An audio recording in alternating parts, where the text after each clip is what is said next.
We have amongst us Honorable Chief Election Commissioner Shri Gyanesh Kumar Sir, Honorable Election Commissioner Dr. Sukhbir Singh Sandhu Sir, Honorable Election Commissioner Dr. Vivek Joshi Sir, Senior Deputy Election Commissioners Manish Garg Sir, Gyanesh Bharti Ji, Pawan Kumar Sharma Ji, Election Commissioners Yetru Ji, Sanjay Kumar Ji, Director General IT, Seema Madam.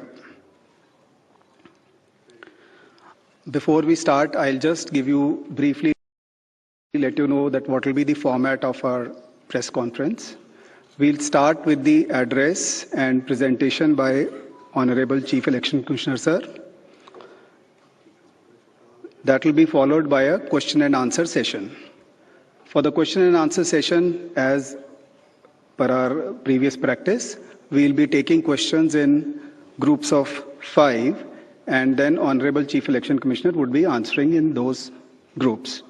Before you ask your question, I would request you to kindly introduce yourself and the name of the organization. So thank you all. I'll request you to put your mobile phones on the silent mode. Sir.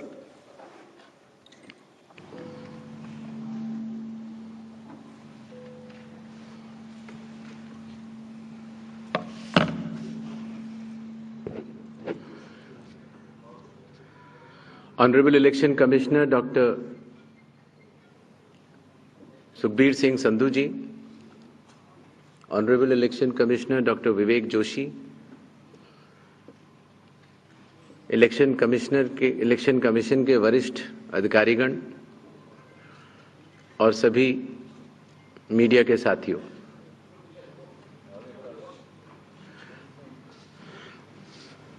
आज आप सभी के माध्यम से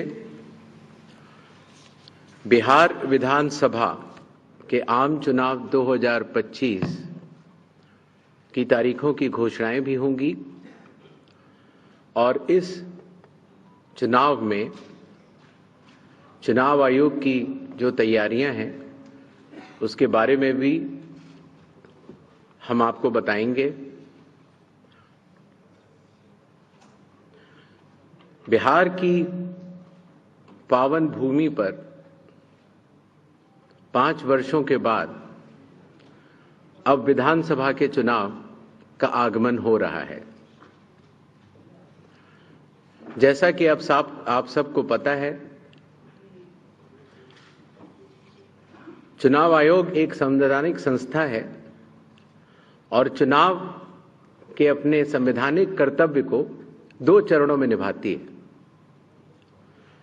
पहला चरण मतदाता सूची बनाना और दूसरा चरण चुनाव कराना। जैसा कि आप सबको पता है, 24 जून 2025 से शुरू हुए विशेष गहन परीक्षण के दौर में मतदाता सूची का शुद्धिकरण किया गया। इन्यूमरेशन का पीरियड 24 जून से 25 जुलाई तक रहा। 1 अगस्त को ड्राफ्ट सूची पब्लिश की गई और सभी राजनीतिक दलों को भी दी गई। 1 अगस्त से लेके 1 सितंबर तक क्लेम्स एंड ऑब्जेक्शंस का पीरियड रहा, जिसमें जिसको भी, चाहे वो मतदाता हो, चाहे वो राजनीतिक दल हो, चाहे उनके बूथ लेवल एजेंट्स हो, उनको क्लेम्स एंड ऑब्जेक्शंस देने का भरपूर समय दिया गया। और उसके बाद पात्रता का परीक्षण हुआ और 30 सितंबर को फाइनल मतदाता सूची प्रकाशित कर दी गई। फाइनल मतदाता सूची भी सभी राजनीतिक दलों को दी जा चुकी है और अभी भी अगर उसमें कोई भी इलेक्टोरल रजिस्ट्रेशन ऑफिसर से कोई गलती रह गई हो तो उसके ऊपर जिला अधिकारी के पास अपील फाइल की जा सकती है और साथ ही साथ किसी का नाम अगर छूट गया हो तो वो नॉमिनेशन के 10 दिन पहले तक जुड़वा सकता है। नॉमिनेशन समाप्त होने पर जो भी मतदाता सूची फाइनल होगी उस पर चुनाव होंगे और उसके उपरांत कोई भी नाम जोड़ा नहीं जा सकता। अभी हाल ही में चुनाव आयोग की पूरी टीम ने और हम तीनों चुनाव आयुक्त ने बिहार का दौरा किया और दौरा करने के बाद जो सारी चीजें समीक्षा के उपरांत आईं, उसके तहत ये निर्णय हुआ कि आज हम आपके समक्ष बिहार के सभी मतदाताओं के लिए, सभी राजनीतिक दलों के लिए चुनाव की तारीखों का ऐलान करें। बिहार में हम लोग सभी राजनीतिक दलों से मिले, सभी जिला collectors, SPs, IG, DIGs, DGP, chief secretary, divisional commissioners, enforcement agencies, सबके साथ सीएपीएफ के नोडल ऑफिसर्स, सबके साथ बैठकें हुई और आपके माध्यम से बिहार की जनता को चुनाव आयोग ये बतलाना चाहता है कि इस बार बिहार के चुनाव न केवल मतदाताओं के लिए बहुत ही सुगम और सरल होंगे, न केवल पूरी चुनावी मशीनरी तत्परता के साथ मतदाताओं के साथ खड़ी रहेगी, न केवल लॉ एंड ऑर्डर की व्यवस्था पर पूर्ण निगरानी रखी जाएगी, बल्कि शांतिपूर्ण ढंग से, पूर्ण पारदर्शी तरीके से बिहार के होने वाले चुनाव शायद सबसे अच्छे चुनावों के रूप में परिलक्षित होंगे, ऐसी चुनाव आयोग की मंशा है। इसके लिए चुनाव आयोग सभी राजनीतिक दलों का, सभी मतदाताओं का और सभी मीडिया कर्मियों का भी सहयोग अपेक्षित करता है। इसके पहले कि हम तारीखों की तरफ बढ़ें, एक छोटी सी प्रेजेंटेशन है जिससे कि काफी वस्तु स्थिति आप सब लोगों के भी समक्ष आएगी और जनता के भी समक्ष आएगी। Presentation please.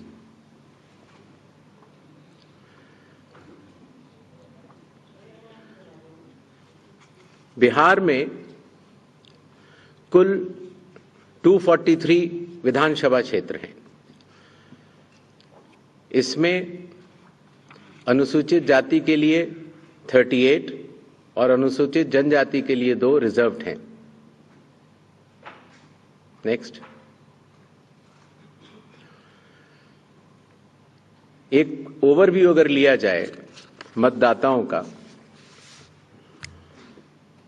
तो कुल मतदाताओं की संख्या लगभग 7.42 करोड़ है, जिसमें कि मेल 3.92 और फीमेल 3.5 करोड़ हैं। सीनियर सिटीजन्स लगभग 4 लाख हैं। 100 वर्ष की आयु पूर्ण कर चुके मतदाता लगभग 14,000 हैं और फर्स्ट टाइम वोटर्स लगभग 14 लाख हैं।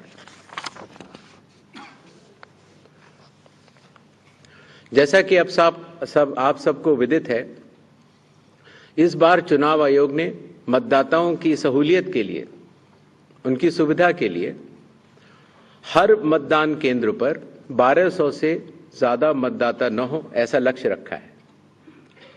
इसके चलते पोलिंग स्टेशंस की संख्या में वृद्धि हुई और अब बिहार में 90,712 पोलिंग स्टेशंस हैं। एवरेज वोटर्स पर पोलिंग स्टेशन लगभग 818। वुमेन मैनेज्ड 1044 और मॉडल पुलिस स्टेशन लगभग 1350।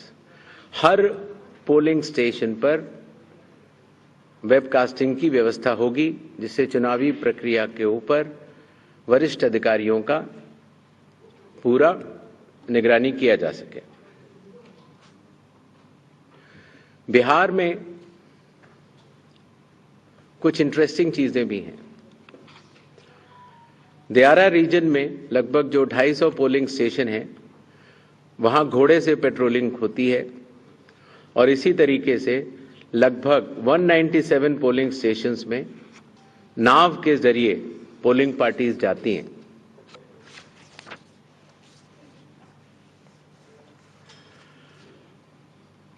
चुनाव आयोग के निर्देशों के अनुसार हर मतदान केंद्र पर एश्योर्ड मिनिमम फैसिलिटीज प्रदान की जाएंगी, जिसमें कि पोल वॉलंटियर्स होंगे, हेल्प डेस्क होंगी, रैंप होगा, टॉयलेट्स होंगे, ड्रिंकिंग वाटर, साइनेजेस, लाइट की सही व्यवस्था और वोटर फैसिलिटेशन सेंटर। जो हमारे बुजुर्ग और दिव्यांग मतदाता हैं, उनकी सुविधा को ध्यान में रखते हुए पोलिंग स्टेशंस ग्राउंड फ्लोर पर होंगे। अगर रैंप है तो 1:12 के रेशियो में प्रॉपर ग्रेडियंट से बनेंगे। वॉलंटियर्स भी रहेंगे, व्हील चेयर की फैसिलिटीज भी दी जाएगी और अगर इनमें से कोई भी 85 प्लस के उम्र के अगर लोग हैं या 40% से ज्यादा जिनकी डिसेबिलिटी है, अगर वो चाहें तो फॉर्म 12D भर सकते हैं और उसके उपरांत उन्हें होम वोटिंग की सुविधा भी दी जाएगी।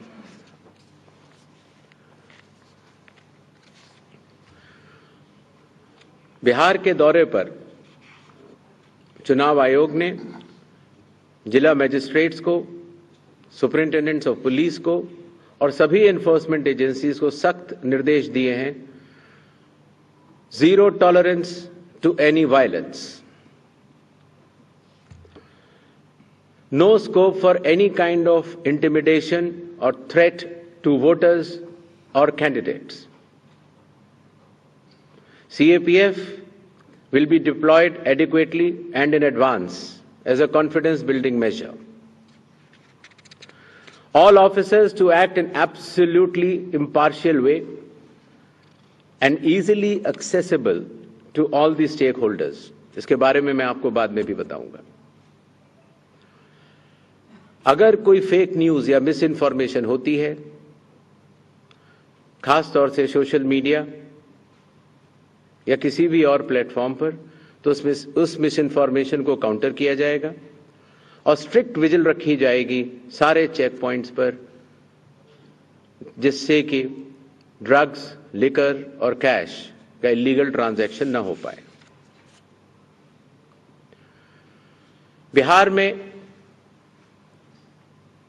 बिहार के पूरी चुनाव की जो चुनाव का तंत्र है, उसके साथ मिलकर बिहार के इन चुनावों में 17 नए इनिशिएटिव्स लिए जा रहे हैं, जो कि बिहार से शुरू होकर पूरे देश में लागू होंगे। चुनाव आयोग ने इसके ऊपर एक एक इनिशिएटिव के ऊपर काफी चर्चा और इनकी प्रायोगिकता को देखते हुए ये कदम उठाया है और एक ऐतिहासिक कदम इसको माना जाएगा। ट्रेनिंग, पहली बार जो चुनाव आयोग का ट्रेनिंग इंस्टीट्यूट है, India international institute for democracy and election management, वहां पर बिहार के सभी बूथ लेवल एजेंट्स जो जिला स्तर के थे, बूथ लेवल एजेंट 1, उनकी ट्रेनिंग का आयोजन किया गया। इसी तरह से अब जहां जहां चुनाव होंगे वहां वहां बूथ लेवल एजेंट्स 1 की भी ट्रेनिंग IIIDM द्वारिका में की जाएगी। जो बूथ लेवल ऑफिसर्स होते थे, पहले उनकी ट्रेनिंग या तो विधानसभा स्तर पर हो जाती थी या कई बार जिला स्तर पर। तो इस बार हर विधानसभा क्षेत्र के 4 से 5 BLOs को IIIDM में बुलाया गया और उनको चुनावी प्रक्रिया के बारे में अवगत कराया गया, जिससे कि हमें अब जो चुनावी तंत्र है, जो जमीनी स्तर का चुनावी तंत्र है, उसमें बहुत ही ज्यादा बदलाव देखने को मिला। साधारण तौर से पुलिस ऑफिसर्स की ट्रेनिंग भी जिला स्तर पर या राज्य स्तर पर होती थी, लेकिन चूंकि लॉ एंड ऑर्डर एक सेंसिटिव सब्जेक्ट है और खास तौर से जब CAPF जाती हैं तो जिला पुलिस प्रशासन और CAPF का समन्वय भी बहुत आवश्यक होता है। इसके लिए पहली बार पुलिस ऑफिसर्स की भी IIIDM में ट्रेनिंग की व्यवस्था की गई। ये तीनों लॉजिस्टिक्स के हिसाब से और ट्रेनिंग के हिसाब से बहुत बड़े कदम रहे। मतदाता सूची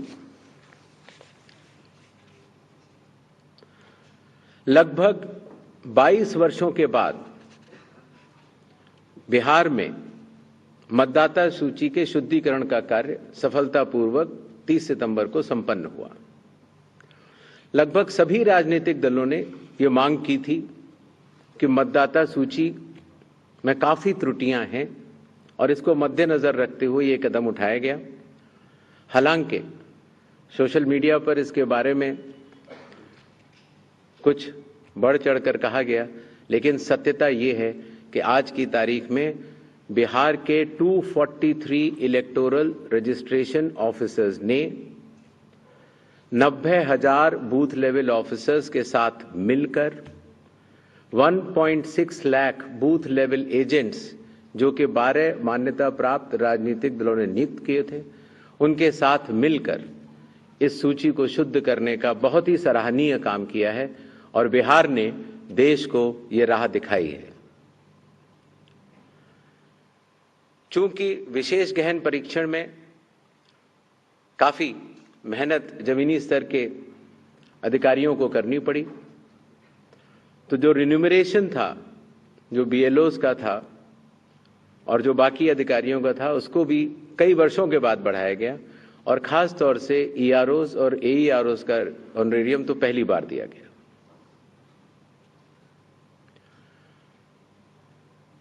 जिन मतदाताओं के नाम सूची में नए जुड़े हैं या जिन मतदाताओं की एंट्रीज में कोई चेंज है, जैसे पता बदल गया, तो ऐसे मतदाताओं को नए वोटर कार्ड दिए जाने हैं।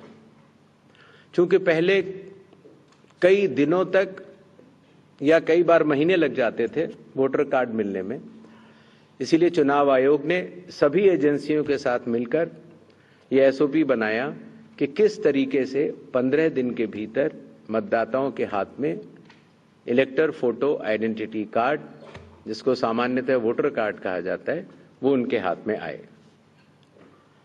इसी तरीके से जो हमारे बूथ लेवल ऑफिसर्स हैं, जब वो मतदाताओं के घर घर जाते हैं तो उनको भी पहचान पत्र पहली बार चुनाव आयोग ने डिजाइन भी किया और उनको दिया भी। कंडक्ट ऑफ इलेक्शंस जो आने वाला है,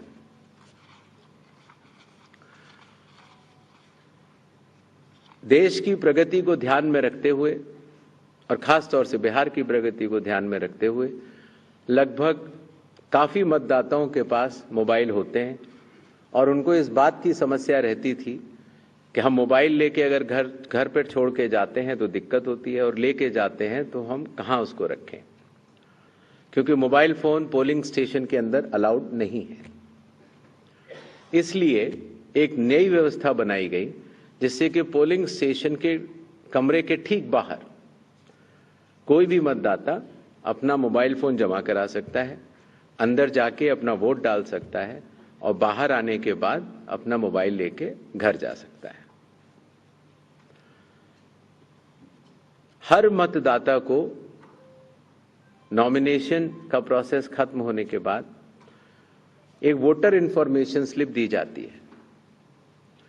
वोटर इंफॉर्मेशन स्लिप देने का लक्ष्य सिर्फ ये रहता है कि मतदाता को, क्योंकि कई बार बूथ बदल जाते हैं या कई बार मतदाता नए होते हैं, तो उनको वोटर स्लिप पर इंफॉर्मेशन स्लिप पर अपने बूथ का नाम और सारे डिटेल्स मिल जाते हैं।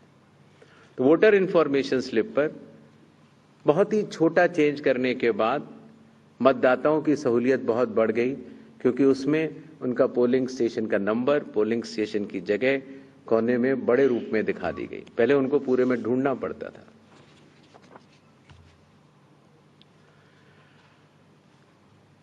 चुनाव आयोग की लगभग विगत कई वर्षों से एक एक करके एप्स बनती चली गई और लगभग 40 एप्स आज की तारीख में चुनाव आयोग के पास है।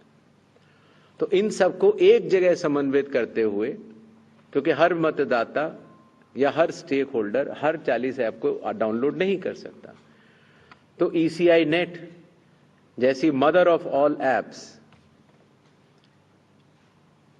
का एक लक्ष्य रखा गया और ECI नेट में अब धीरे धीरे करके सारी एप्स आ चुकी हैं और इसका प्रोग्रेसिव इंप्लीमेंटेशन भी वन स्टॉप डिजिटल प्लेटफॉर्म के रूप में बिहार से शुरू होगा। पोलिंग स्टेशन में मैं आपको बता चुका हूं, जिससे कि क्यूज लंबी न हो और मतदान के समय में मतदाताओं को सहूलियत भी रहे और खास तौर से मतदान के आखिरी घंटों में ज्यादा भीड़ न हो, इसके लिए संख्या 1200 निर्धारित की गई। कैंडिडेट्स के बूथ पहले मतदान केंद्र से काफी दूर तक लगाए जाने के निर्देश थे, जिससे कि कैंडिडेट्स को भी और मतदाताओं को भी काफी असहूलियत होती थी। और इसीलिए जो पॉलिटिकल पार्टीज के संग जमीनी स्तर पर EROs की मीटिंग हुई, DMs की मीटिंग हुई, CEOs की मीटिंग हुई, उनसे मिले सुझावों के अनुरूप लोक प्रतिनिधित्व कानून के अनुरूप 100 मीटर की दूरी तक हर कैंडिडेट अगर चाहे तो अपने बूथ्स लगा सकता है। चुनावी प्रक्रिया पारदर्शी हो, उसकी पूर्ण निगरानी हो, ERO भी उसको देख पाए और कोई भी अगर गलती पाए जाए तो उसके खिलाफ एक्शन भी लिया जा सके। इसके लिए पहले लगभग 50% प्लस पोलिंग स्टेशंस में वेबकास्टिंग होती थी और अब इसको 100% पोलिंग स्टेशंस में लागू कर दिया गया है, जिससे कि निगरानी तंत्र के लिए सुगमता होगी।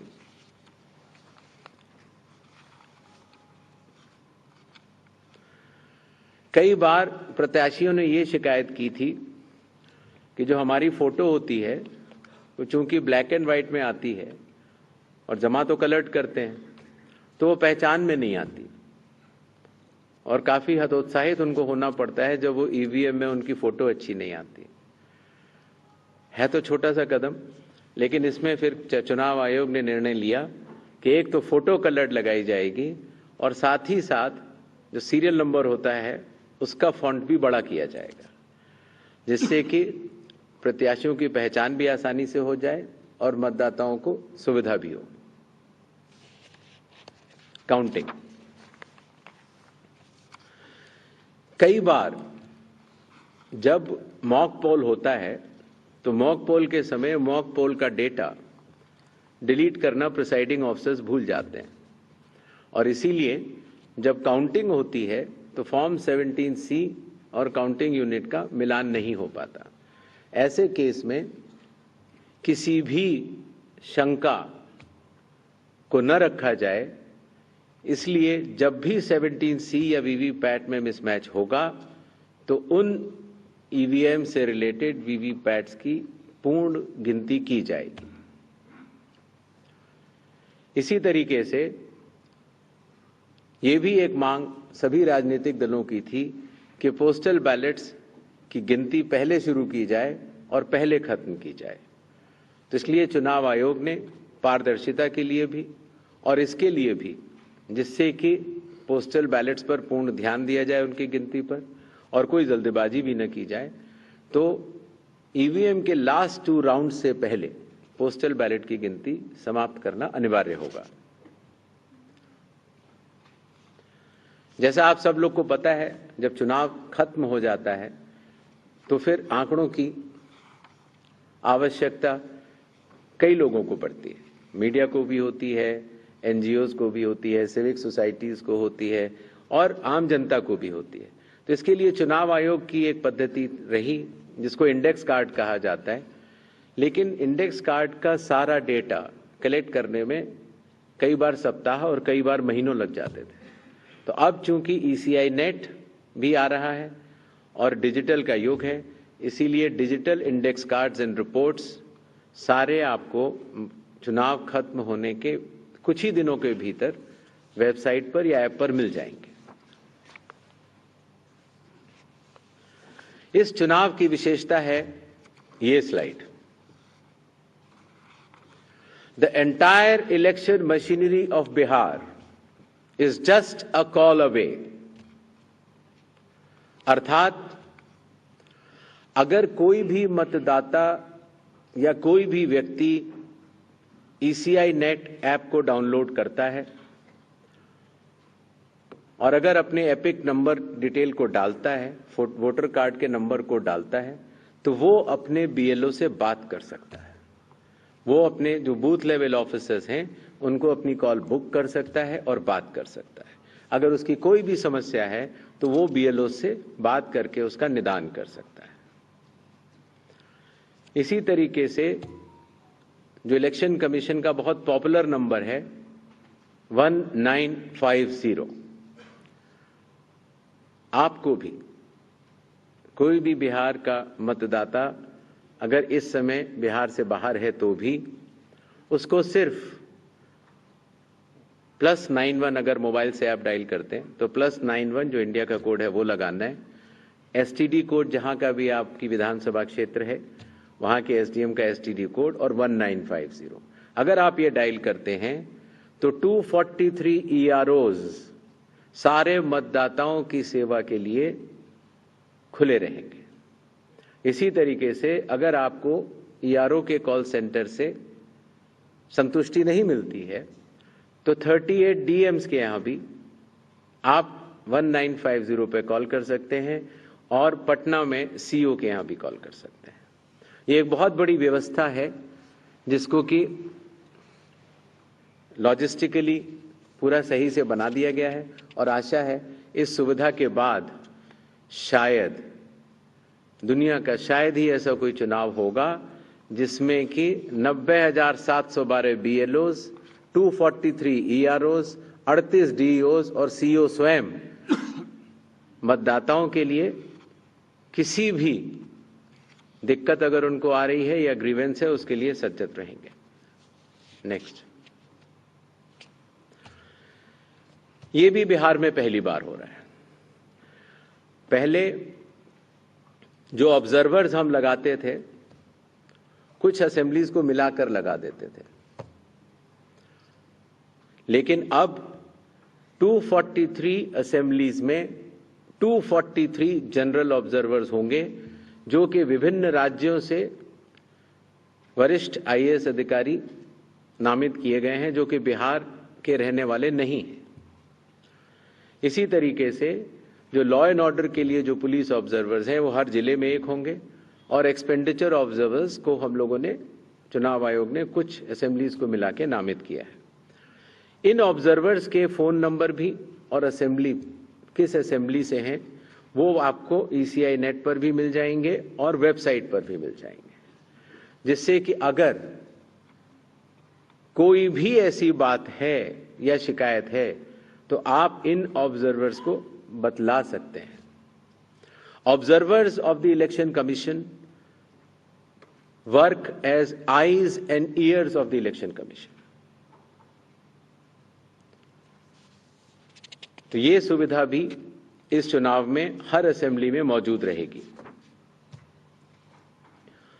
इस बार चुनाव आयोग टेक्नोलॉजी को भी बहुत बड़े तरीके से लीवरेज करना चाहता है। जैसे मैंने आपको पहले बताया कि ये अलग अलग ऐप्स होती थी, सी विजिल, जिसमें कि आप कोई भी MCC वायलेशन की शिकायत डाल सकते हैं। 100 मिनट्स के अंदर रिस्पांस टाइम है। अगर 100 मिनट्स के अंदर नहीं होती है तो जिला कलेक्टर उसको स्वयं देखते हैं और CO भी स्वयं देखते हैं। Know your candidate, voter helpline app, ये सारी की सारी नेक्स्ट अब ECI नेट पर भी होंगी। पुरानी सुविधा हमने हटाई नहीं है क्योंकि कई लोगों के पास पुरानी चीजें डाउनलोडेड हैं, बट अगर ECI नेट अगर आप डाउनलोड कर लेते हैं तो सारी एक जगह ये सुविधाएं आपको मिल जाएंगी। नेक्स्ट,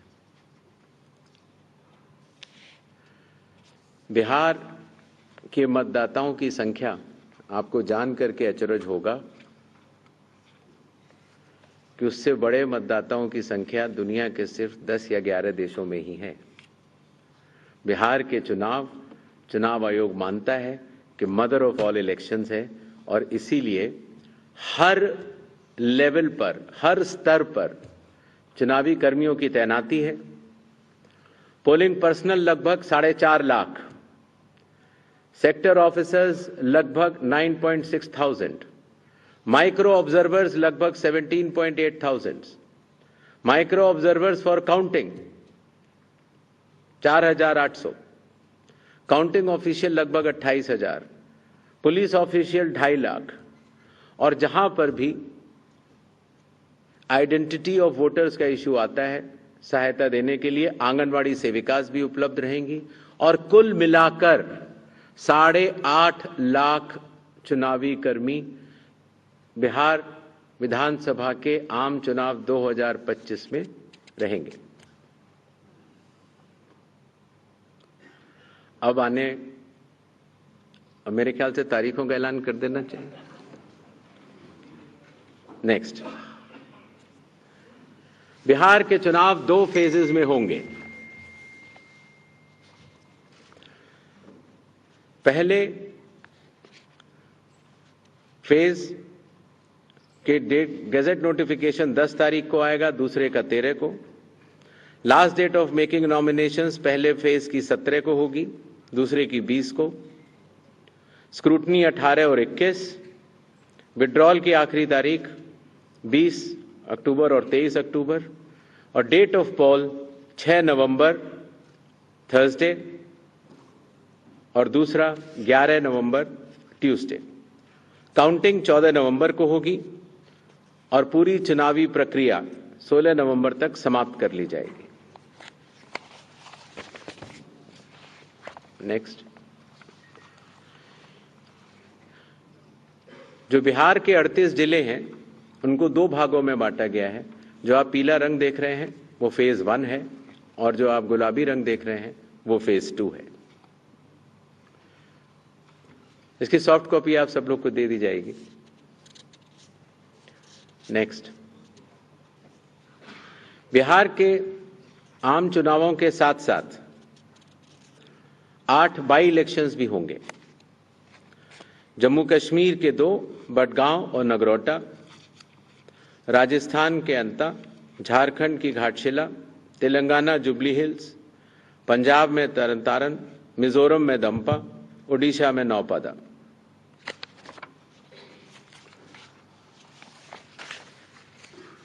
इनकी तारीखें भी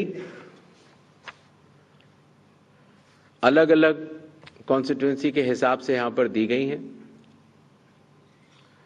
डेट ऑफ पोल लेकिन सबका 11 तारीख ही होगा और काउंटिंग 14 नवंबर को होगी। इसके साथ कुछ चीजें हम जरूर बताना चाहेंगे। सबसे पहले मतदाताओं के नाम एक संदेश रहेगा, वो यह कि कृपया अपना नाम इलेक्टोरल रोल में जरूर चेक कर लें, क्योंकि अगर अभी भी छूट गया है तो नॉमिनेशन से 10 दिन पहले तक जोड़ा जा सकता है। कृपया अपने पोलिंग स्टेशन के बारे में ECI नेट से जानकारी हासिल करें या अपने बूथ लेवल ऑफिसर से समझ लें। वोटिंग जब आप करते हैं, अगर बाई चांस किसी कारणवश अगर आप अपना वोटर कार्ड लाना भूल गए हैं तो 12 ऑल्टरनेटिव डॉक्यूमेंट्स होते हैं जिससे कि आप अपनी आइडेंटिटी बता सकते हैं और उसके बाद वोट डाल सकते हैं। मतदाताओं को ये विश्वास रहे कि हर पोलिंग बूथ पर AMF that is assured minimum facilities उपलब्ध होंगी। वोटर इंफॉर्मेशन स्लिप्स हर मतदाता को पहुंचाई जाएंगी। अगर आप मोबाइल लेकर आते हैं तो डिपॉजिट फैसिलिटी रहेगी, बिल्कुल निश्चिंत रहें। सर्विस वोटर्स हैं तो आपको पोस्टल बैलेट की सुविधा रहेगी। अगर आप दिव्यांग हैं या 85 प्लस ईयर्स के हैं तो आपके लिए होम वोटिंग की सुविधा दी जाएगी, बशर्ते कि आपको फॉर्म 12D भरना होगा। मतदान करने से पहले अपने प्रत्याशी के बारे में जरूर जान लें। नो योर कैंडिडेट ऐप से भी आप देख सकते हैं। और अगर कोई भी प्रत्याशी या राजनीतिक दल मॉडल कोड ऑफ कंडक्ट का वायलेशन करता है तो सी विजिल की ऐप पर आप बता सकते हैं, 1950 पर भी आप बता सकते हैं या ऑब्जर्वर्स को भी बता सकते हैं। राजनीतिक दलों से भी निवेदन रहेगा कि वो हर पोलिंग स्टेशन पर चुनाव आयोग द्वारा पारदर्शी चुनावों के साथ सहभागिता करें और हर पोलिंग स्टेशन पर अपने बूथ लेवल एजेंट्स को नामित करें। ईवीएम और वीवीपैट का फर्स्ट और सेकंड लेवल रैंडमाइजेशन अभी होना बाकी है और उसमें जरूर भाग लें, जिससे कि फर्स्ट और सेकंड लेवल रैंडमाइजेशन की पारदर्शिता का वो अनुभव भी कर सकें। इसी तरीके से जब स्ट्रांग रूम से ईवीएम और वीवीपैट निकाली जाएंगी या वापस रखी जाएंगी तो कैंडिडेट्स की उसमें दस्तखत भी होते हैं और वो उसको सजगता से देखें। मतदान से पहले जो मॉक पोल होता है उसमें अपने पोलिंग एजेंट्स को जरूर देखने को बोलें। 90 मिनट लगभग पहले ये शुरू होता है। लगभग 50 वोट डाले जाते हैं नोटा सहित, जिससे कि ये स्पष्ट हो जाता है कि ईवीएम और वीवीपैट्स में जो भी बटन दबाए जा रहे हैं वो ही स्लिप गिर रही है और उसकी गणना भी की जाती है। राजनीतिक दलों से यह भी अनुरोध है कि वो जो पोलिंग एजेंट्स को नामित करें वो पोलिंग स्टेशन के अंदर ही रहें और मतदान केंद्र छोड़ने से पहले, मतदान पूर्ण जब हो जावे तो छोड़ने से पहले अपना फॉर्म 17C, जिसमें कि प्रिसाइडिंग ऑफिसर ये दस्तखत करके देते हैं कि ईवीएम में इतने वोट पड़े, लेकर जरूर जाएं। मतदान पूर्ण होने से पहले न चले जाएं। मॉडल कोड ऑफ कंडक्ट का सभी राजनीतिक पार्टियां और प्रत्याशी अनुपालन करेंगे, ऐसा चुनाव आयोग आशा करता है। और साथ ही साथ जब आखिर में जब काउंटिंग का समय आता है तो अपने काउंटिंग एजेंट्स को भी नामित करें और सजगता के साथ जो काउंटिंग हो रही है उसका भी अवलोकन करें। मीडिया से भी थोड़ा अनुरोध है। मीडिया पर्सन्स को अथॉरिटी लेटर्स दिए जाते हैं जिससे कि आप पोलिंग डे और काउंटिंग डे पर कवरेज कर सकते हैं। तो जो अथॉरिटी लेटर के साथ जो शर्तें हैं उनका अनुपालन अगर आप सहजता से करेंगे तो जनता को भी बता पाएंगे कि चुनाव की पूरी प्रक्रिया कैसी चल रही है और व्यवस्था बनी रहेगी। अगर आप पोलिंग बूथ पर जाते हैं और कुछ फोटो या खींचना चाहते हैं तो जैसा प्रिसाइडिंग ऑफिसर के जो भी निर्देश होंगे उनका आप लोग जरूर पालन करें। और आखिरी और सबसे महत्वपूर्ण, वैसे तो आप सब लोग समझदार हैं, लेकिन फिर भी आजकल के इस युग में अगर कोई भी मिस इन्फॉर्मेशन अगर आपके थ्रू कोई प्रोपोगेट करना चाहता है तो उसको बिना वेरीफाई किए आगे न बढ़ाएं। और खास तौर से अगर आपको लगता है कि वो गलत इन्फॉर्मेशन है तो उसको अगर आप सूचित कर देंगे 1950 पर या सी विजिल पर तो उस पर एक्शन भी लिया जा सकता है। इन्हीं छोटे शब्दों के साथ बिहार का चुनाव बिहार के मतदाताओं को और सभी राजनीतिक दलों को और आने वाले प्रत्याशियों को सबको बहुत बहुत शुभकामनाएं। धन्यवाद। Thank you sir. So can we start with the question and answer session? Yes, please. As I already informed, we'll be taking questions in groups of 5, and then sir will be answering. Another request is kindly the question should be asked only relating to the Bihar Assembly elections. Yes.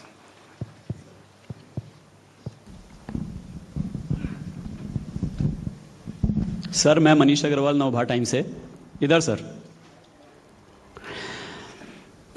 जब voting होती है तो last में एक issue आता है हमेशा कि वोटिंग टर्नआउट बढ़ जाता है कई बार दल आरोप लगाते हैं कि इसमें कुछ ना कुछ गड़बड़ हुई है तो क्या इसका कोई सर टाइम लिमिट बनाएंगे कि वोटिंग खत्म होने के बाद इस समय तक ये फाइनल हो जाएगा एंड सेकंड क्या SIR पैन इंडिया शुरू करेंगे या सर इसमें अभी कुछ समय है धन्यवाद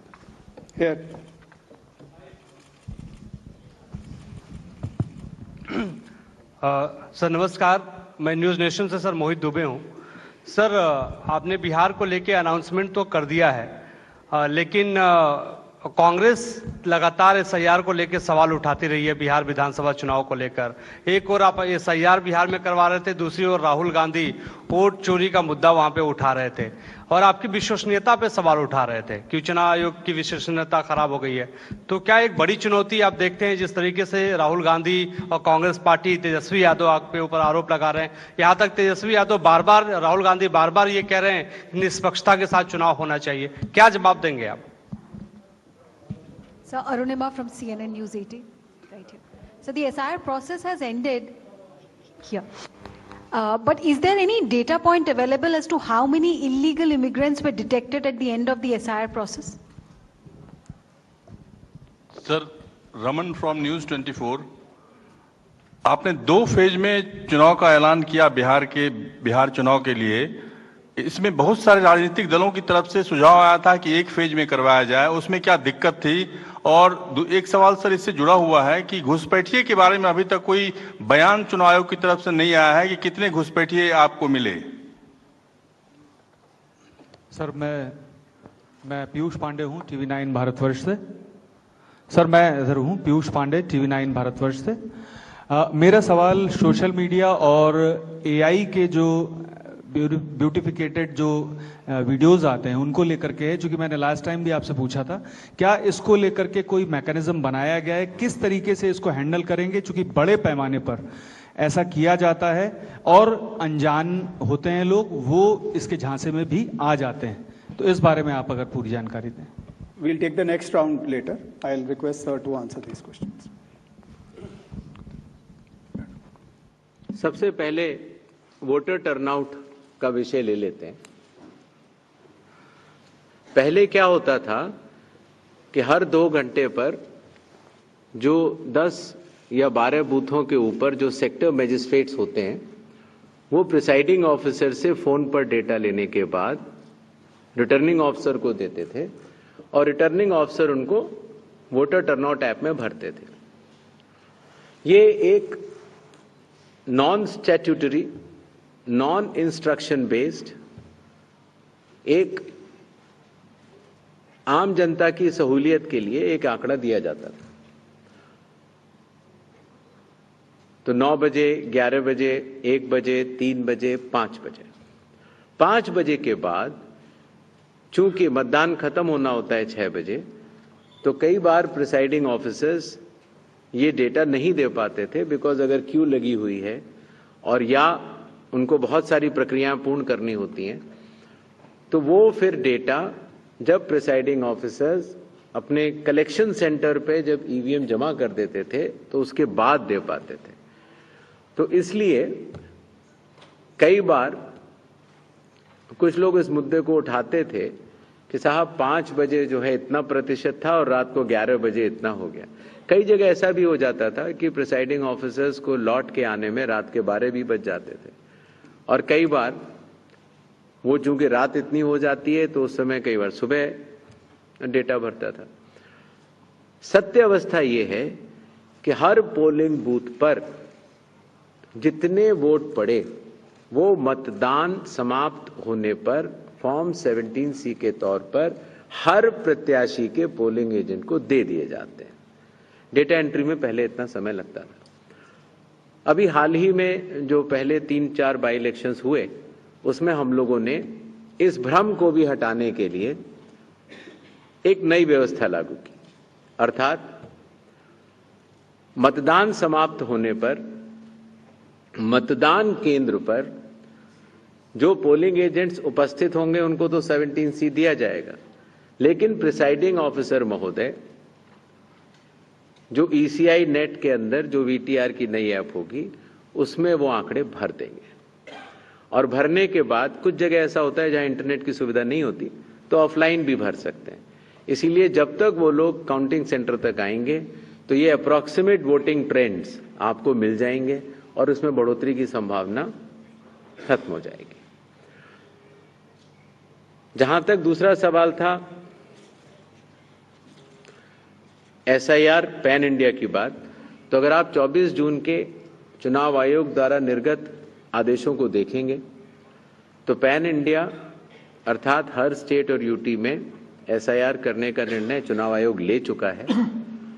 उस पर कार्य भी जारी है, लेकिन उनकी तिथियां राज्यवार या यूटीवार चुनाव आयोग की संयुक्त बैठक में हम लोग निर्णय करेंगे और फिर आपको बताएंगे। चुनाव आयोग एक संवैधानिक संस्था होने के कारण संविधान के अनुरूप कार्य करती है और हर विधानसभा लोकसभा के इलेक्शंस की सुपरिंटेंडेंस, डायरेक्शन और कंट्रोल ये चुनाव आयोग के पास होता है। लेकिन जो वैधानिक अधिकारी होते हैं, जैसे मतदाता सूची बनाने के लिए हर विधानसभा क्षेत्र में विकेंद्रीकृत लोक प्रतिनिधित्व कानून के अंतर्गत ERO की जिम्मेदारी होती है कि वो मतदाता सूची बनाएं। फॉर्म 6 अगर आता है, कोई नया मतदाता आता है, फॉर्म 7 अगर आता है, फॉर्म 8 आता है, तो उसके ऊपर निर्णय वैधानिक रूप से क्वाजी जुडिशियल बॉडी के रूप में ERO ही लेते हैं। अगर उनके द्वारा लिए गए किसी निर्णय पर किसी को भी आपत्ति हो तो वो जिला मजिस्ट्रेट के पास अपनी अपील दे सकता है, और अगर जिला मजिस्ट्रेट के पास से उसको मिले निर्णय से असंतुष्टि हो तो वो चीफ इलेक्टोरल ऑफिसर के पास जा सकता है और वैधानिक रूप से मतदाता सूची बनाने का काम उस स्तर पर खत्म हो जाता है। तो चुनाव आयोग के द्वारा दिए गए निर्देशों, लोक प्रतिनिधित्व कानून के अंतर्गत और संविधान के अनुरूप ये सारी व्यवस्था कार्य करती है। राजनीतिक दलों को भी, जैसे मैंने आपको अभी भी बताया, बार बार ये कहा जाता है कि आप अपने बूथ लेवल एजेंट्स नामित करें, आप अपने विधानसभा क्षेत्र के जो भी आपके हेड हैं उनको नामित करें, आप जिला अध्यक्षों को नामित करें, जिससे कि वो इस स्टेट के प्रेसिडेंट्स को नामित करें, जिससे कि इस व्यवस्था के तहत ये समन्वय बना रहे। तो निष्पक्षता तो हमेशा रहती है और पक्षपात का तो प्रश्न ही नहीं उठता। जहां तक विशेष गहन परीक्षण में जो मतदाता सूची का एक सराहनीय शुद्धिकरण का कार्य हुआ है, बिहार के सभी मतदाताओं ने चुनाव आयोग के साथ मिलकर इस सूची के शुद्धिकरण में अपना पूर्ण योगदान दिया है। चुनाव आयोग के साथ कार्य करते हुए किसी भी मतदाता को अगर कोई भी शिकायत रही हो तो उसका निराकरण संबंधित ERO ने करके दिया है। इस प्रक्रिया में ड्राफ्ट सूची जब आई थी तो लगभग 65 लाख मतदाता सूची से नाम कटे थे और जब फाइनल सूची आई तो 3.66 लाख नाम कटे। जो ये कुल नाम कटे, इनके प्रमुख कारण हैं कुछ मतदाताओं का मृत पाया जाना,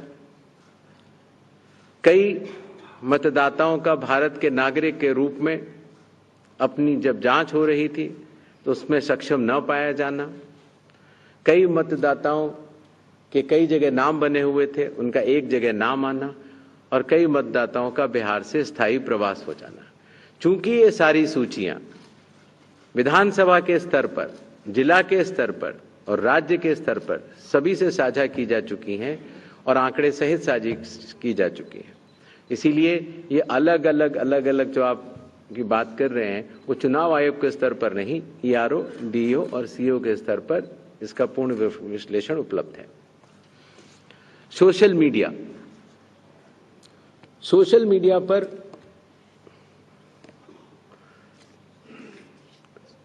सेल्फ रेगुलेशन से बड़ी कोई चीज नहीं हो सकती, लेकिन चुनाव का अवधि बहुत छोटी होती है और उस समय अगर कोई भी भ्रम या भ्रांति या गलत प्रचार किया जाएगा तो उसका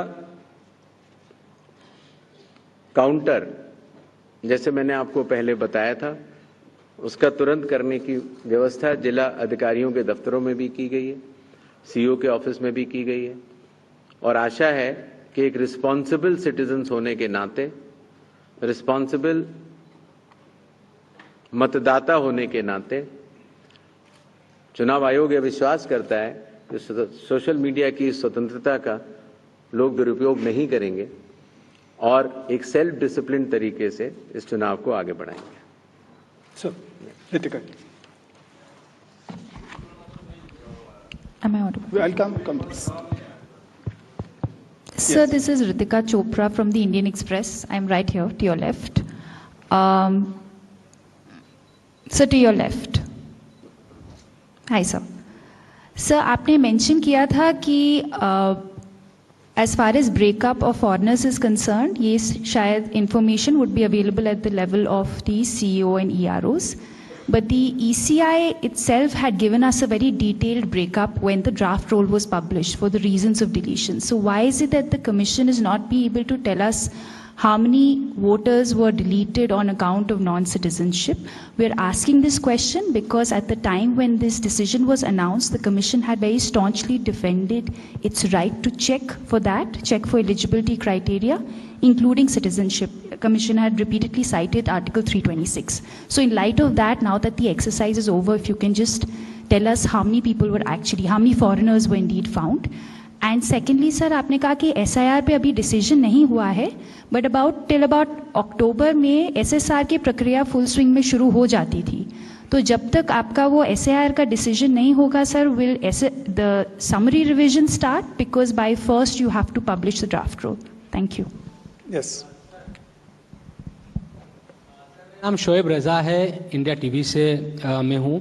सर, 28 तारीख को क्योंकि छठ का त्यौहार है, पवित्र त्यौहार, और उसमें बहुत सारे लोग बिहार में जाएंगे छठ मनाने के लिए, तो लोगों को ये भी उम्मीद थी कि शायद उसके आसपास जो पहला चरण है वो होगा।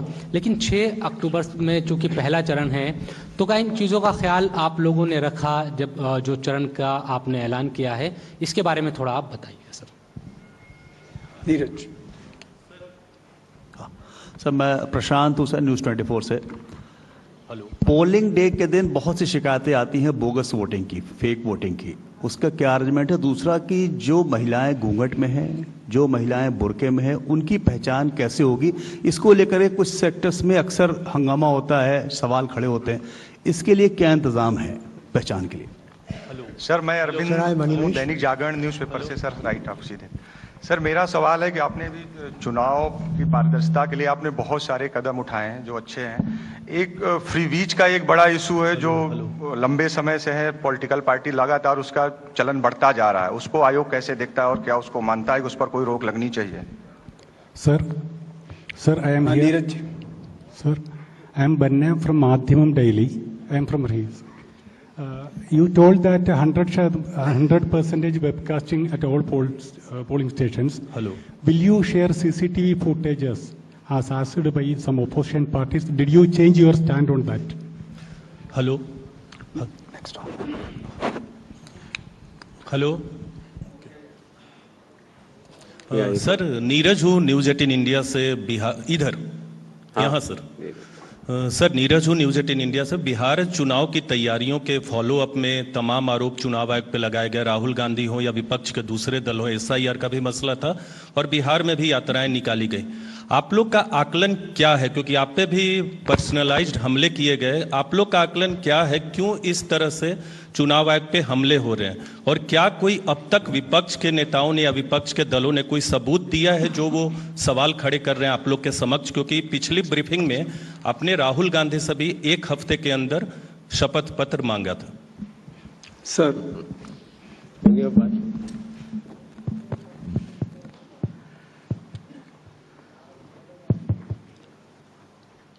छठ का त्योहार 28 तारीख को है और ये बात सच है कि हम लोग भी चुनाव, सभी राजनीतिक दलों ने कहा था कि छठ के आसपास कराया जाए। तो शीघ्र कल ही तो हम लोग बिहार से लौटे और जल्दी से जल्दी चुनाव की घोषणा हो रही है, लेकिन उसमें मिनिमम पीरियड रहता है। जैसे नोटिफिकेशन के बाद नॉमिनेशन का समय होता है, उसके बाद कन्वेंसिंग का समय होता है। तो वो सब देखते हुए अगर आप शेड्यूल को देखेंगे तो शायद इसके पहले चुनाव नहीं कराया जा सकते थे। जहां तक बुर्का नशीन की बात हो रही है, पर्दा नशीन लेडीज की, तो आइडेंटिटी के लिए जो हमारी आंगनवाड़ी सेविकाएं हैं वो हर बूथ पर उपलब्ध रहेंगी और आवश्यकता पड़ने पर उनकी चेकिंग होगी। कमीशन के निर्देश इसमें पूर्णतः स्पष्ट हैं कि पोलिंग स्टेशन के अंदर किस तरह से आइडेंटिटी का वेरिफिकेशन होता है और उनका कड़ाई से पालन किया जाएगा। 100% वेबकास्टिंग जो की जा रही है उसको जो शेयर करने की बात है, चुनाव आयोग उसको कोर्ट से शेयर करता है, कोर्ट के आदेशों के अनुसार। सुप्रीम कोर्ट के कई सारे जजमेंट्स हैं जिसमें कि कोई भी व्यक्ति अपना वोट डालता है या नहीं डालता है, यह भी उसकी राइट टू प्राइवेसी होती है। यह किसी और को जानने का अधिकार नहीं है कि आपने वोट डाला या नहीं डाला, यह उसकी प्राइवेसी होती है। और शायद इसका कारण भी स्पष्ट है।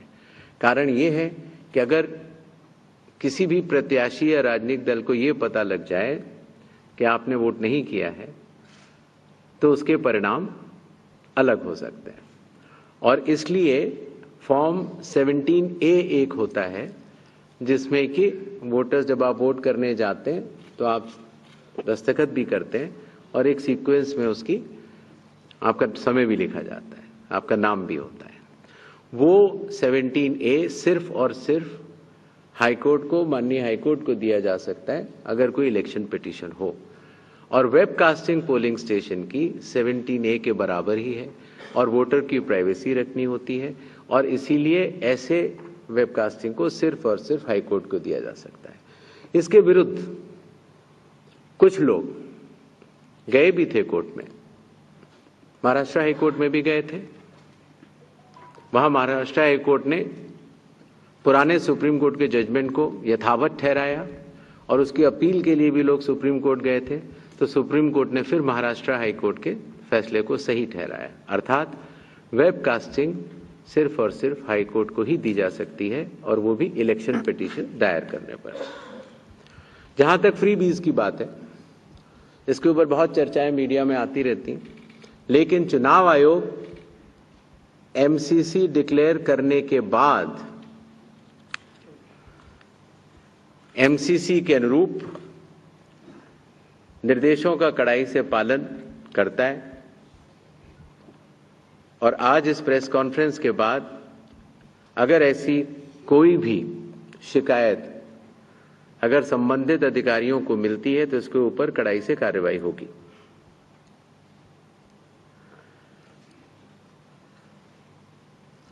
यह प्रश्न एक बार दोबारा पूछा गया, मैं उसका जवाब दे चुका हूं लेकिन एक बार फिर दे देता हूं। 65 और 3.66 लगभग 69 लाख नाम कटे जिनके अपात्र अर्थात अयोग्य होने के कारण कटे अयोग्य होने के कारण या तो वो मृत पाए गए, या उनके डुप्लीकेट वोट्स थे, या वो भारत के नागरिक नहीं थे, और या स्थायी रूप से प्रवास कर चुके थे।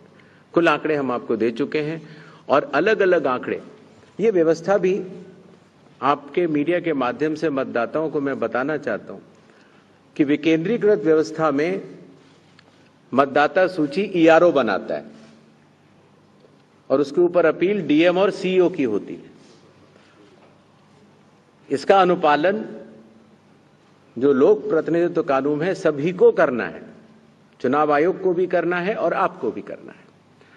इसी तरीके से जब चुनाव होते हैं तो रिटर्निंग ऑफिसर हर विधानसभा में एक होते हैं जिनकी देखरेख में चुनाव का इम्प्लीमेंटेशन होता है और उसके ऊपर इलेक्शन पिटीशन होती है। इस विकेंद्रीकृत व्यवस्था में चुनाव आयोग सुपरिंटेंडेंस करता है, डायरेक्शन करता है, कंट्रोल करता है और कड़ाई से इस बात को देखता है कि सारे निर्देश, सारे कानून का पालन ये सारी विकेंद्रीकृत और विधायिका के रूप से सारे अफसर कर रहे हैं।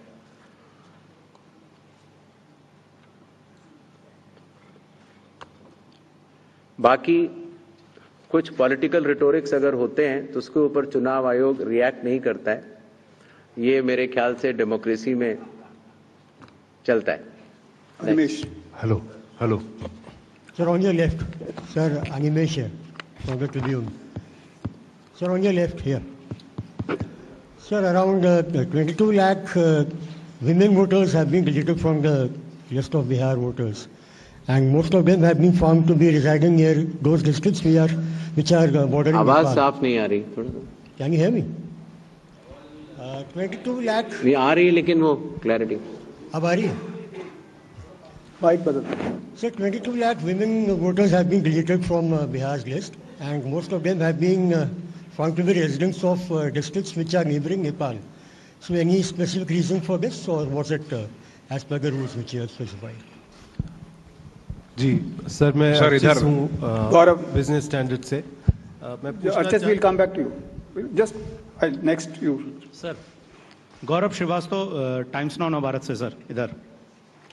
हाँ सर, वोट चोरी का नारा बहुत तेजी से चला और इस बीच तमाम हाई कोर्ट्स ने उन पिटिशंस को खारिज किया जिसमें इस तरह के आरोप लगाए थे। कहीं पर लोकस नहीं था तो कहीं पर जो टाइम पीरियड था वो खत्म हो चुका था इलेक्शन पिटिशन फाइल करने का।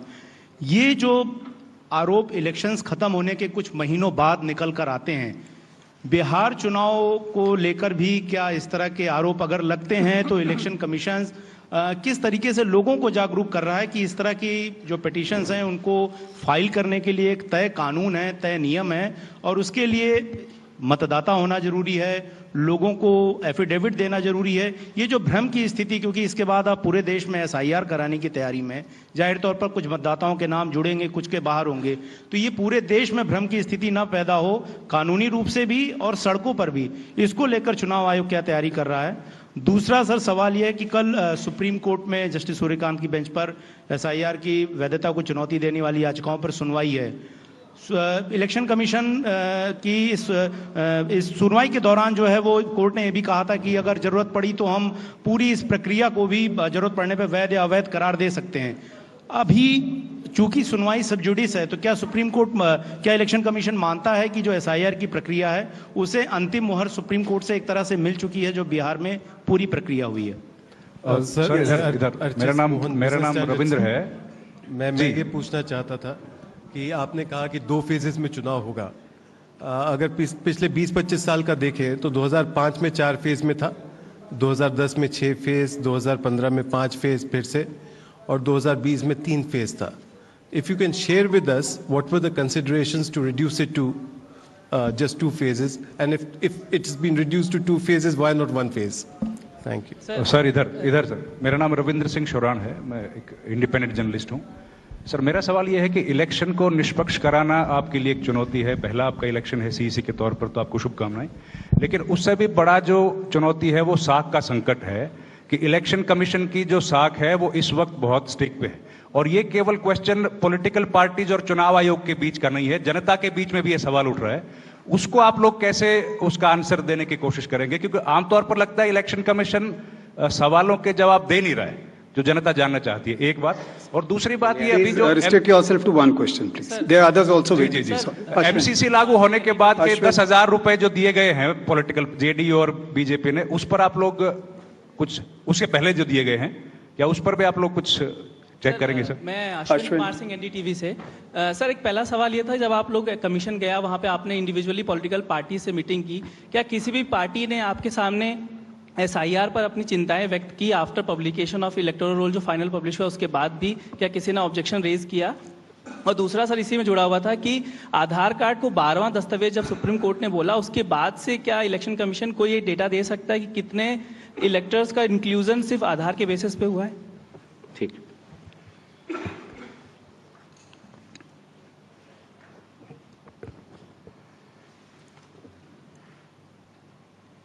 ये बात सच है कि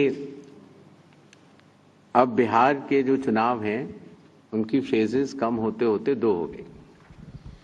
इसके कई कारण हैं। मतदाताओं की जागरूकता, सीएपीएफ की अवेलेबिलिटी, लॉ एंड ऑर्डर का असेसमेंट और चुनाव आयोग और उसके कर्मियों की कार्यक्षमता में बढ़ोतरी।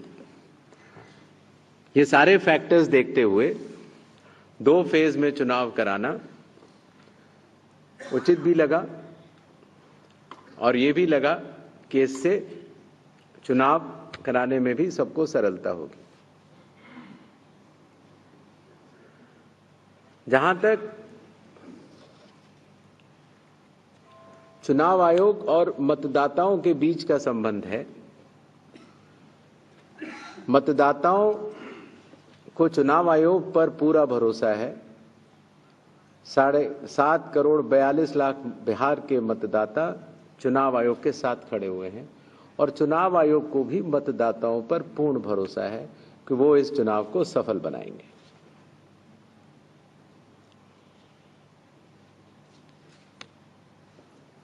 एसआईआर की प्रक्रिया बहुत ही पारदर्शी तरीके से शुरू हुई और पारदर्शी तरीके से समाप्त भी हुई। बीच में कुछ धारणाएं बनती चली गई और जो धारणाएं बनती चली गई वो लोगों को जब उसकी सत्यावस्था का पता लगा तो सब लोग चुनाव आयोग से जुड़ते चले गए और जैसा मैंने अभी कहा 7 करोड़ 42 लाख बिहार के मतदाता चुनाव आयोग के साथ खड़े हैं और चुनाव आयोग भी उनके साथ कंधे से कंधा मिलाकर खड़ा है। आधार कार्ड की जो बात है, माननीय सुप्रीम कोर्ट ने निर्देश दिए कि आधार कार्ड 12वें डॉक्यूमेंट के रूप में लिया जाएगा, लेकिन वो नागरिकता का प्रमाण नहीं होगा। सेक्शन 9 आधार एक्ट का ये कहता है कि आधार कार्ड न तो नागरिकता का प्रमाण है, न जहां आप रहते हैं उसका प्रमाण है।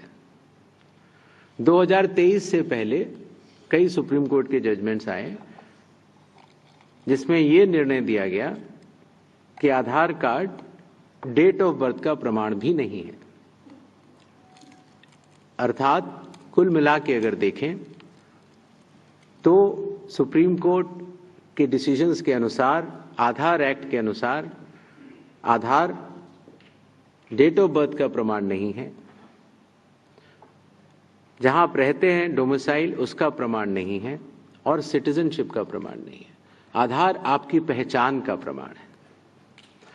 जहां तक आर्टिकल 326 की बात है, संविधान का आर्टिकल 326 ये कहता है कि आपकी आयु 18 वर्ष से अधिक होनी चाहिए, आप भारत के नागरिक होने चाहिए और आप उस पोलिंग स्टेशन के आसपास रहने वाले होने चाहिए। तो इन तीनों शर्तों की जो पात्रता है जो संविधान में लिखी है वो आधार कार्ड से पूर्ण नहीं हो पाती।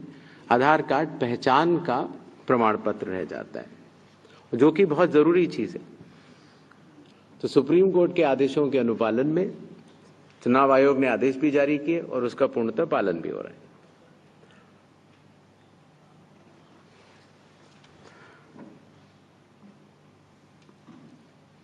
आई थिंक यही पॉइंट्स है और तो बचा नहीं। जहां तक वुमेन वोटर्स के डिलीशन की बात है, वुमेन वोट्स भी डिलीट हुए और मेल वोट्स भी डिलीट हुए। एसआईआर का एक स्पष्ट नारा था, कोई योग्य मतदाता छूटे ना और कोई अयोग्य मतदाता सूची में ना आने पाए। और मैं आप सबके माध्यम से बिहार के एक बार फिर 90,000 से अधिक booth level officers, 1.6 lakh booth level agents, सभी ईआरओज 243, डीईओ, सारे डीएम, सीईओ, हर पॉलिटिकल पार्टी के जिला अध्यक्षों और उनके स्टेट लेवल प्रेसिडेंट्स को बहुत बहुत धन्यवाद देता हूं कि बिहार का एसआईआर बहुत ही सफलतापूर्वक संपन्न हुआ। और आइए और अब हम सब मिलकर बिहार के इस चुनाव को एक बहुत ही अच्छा चुनाव, एक नज़ीर के रूप में सबके समक्ष पेश करें। और सारे मतदाताओं से मेरा निवेदन है कि मतदान केंद्र में अवश्य आएं, जागरूक रहें और अपने पसंद के प्रत्याशी को वोट अवश्य डालें। जय हिंद, जय भारत। ये फोटो भिजवा लेते हैं।